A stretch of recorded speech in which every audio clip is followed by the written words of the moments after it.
Welcome back to my 100% playthrough of Heretic on the Black Plague Possesses the Difficulty, played through the Heretic plus Hexen re-release on the Kex Engine.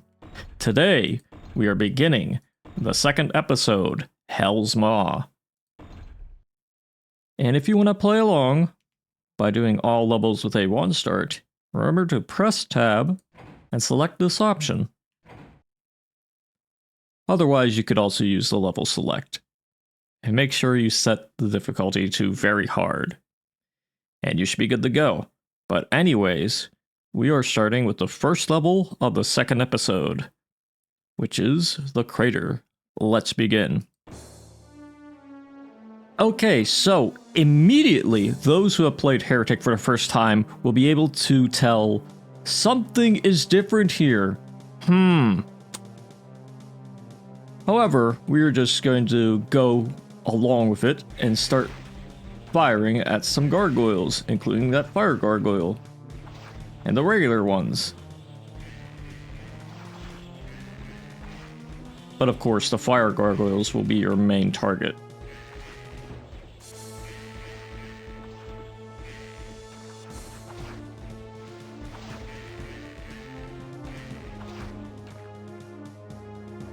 But now that all the gargoyles in this immediate area are dead, yes, look at how different this area is. This does not even look like the same map. But I guess there's a crater there in the crater.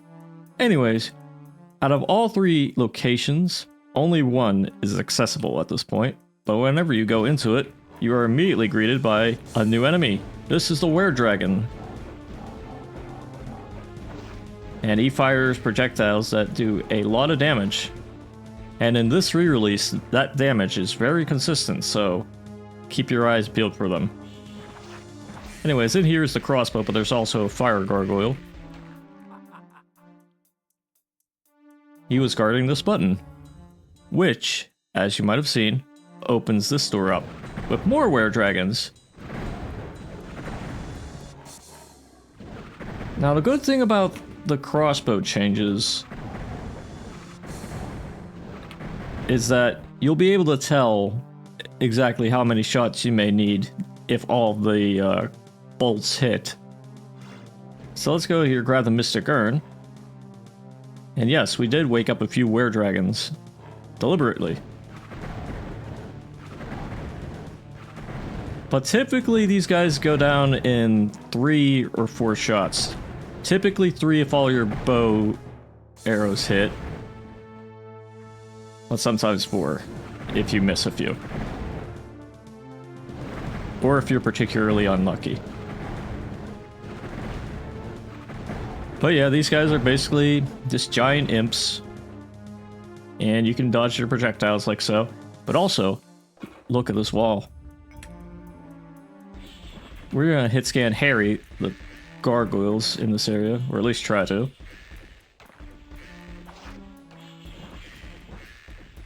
If you aren't able to do that, there's plenty of crystal vials to go around, but also a silver shield, which will protect you from any Weredragon that wants to ruin your day. Case in point. Yes, there's one here, but there's one right behind me as well. It kind of feels like there's a bit too many Weredragons. Because I don't remember there being so much of them in this level. Now, of course, this area has also changed. It's a bit more open. Which means more opportunities for Weredragons like that to come and try and get you. And don't worry, I did not mess with my settings again. This part of the area is really dark. In fact, it might even look brighter on your end.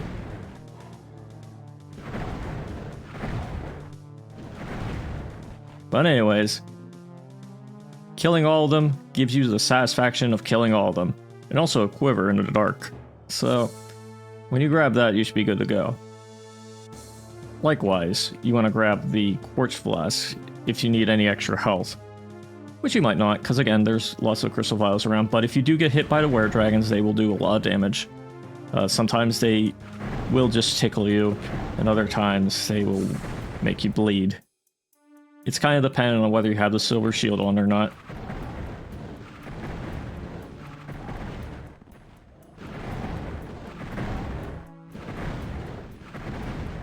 This dragon in particular was guarding the Wings of Wrath, which is something that we'll need. And no, it isn't for up there, that's just decoration. However, we are going to use the wings right now to fly over here to grab the secret Tome of Power. And now we have that, we're going to fight these two Weredragons, which are guarding the teleporter and the yellow key. But before we grab it, let's grab these time bombs. Yes. And now that we have that, we're able to go back through here and into this area. And you know what?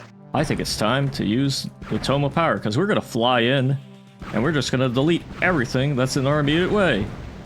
Here's a Dragon Claw, by the way. You could use it on the Weredragons. And in fact, let's give that a shot. Several. You want to watch out for this guy on the balcony here. Well, I wouldn't really call it a balcony, actually. It's more like a...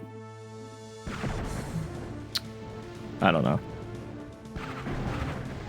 But either way, you want to get rid of him. He's just camping in that hole in the rocks.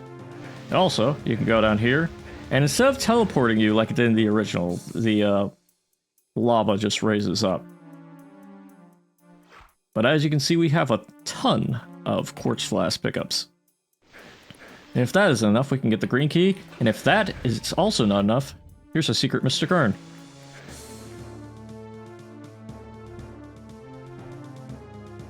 Yeah, so I'd say we're pretty stacked up on stuff. However, we can go further.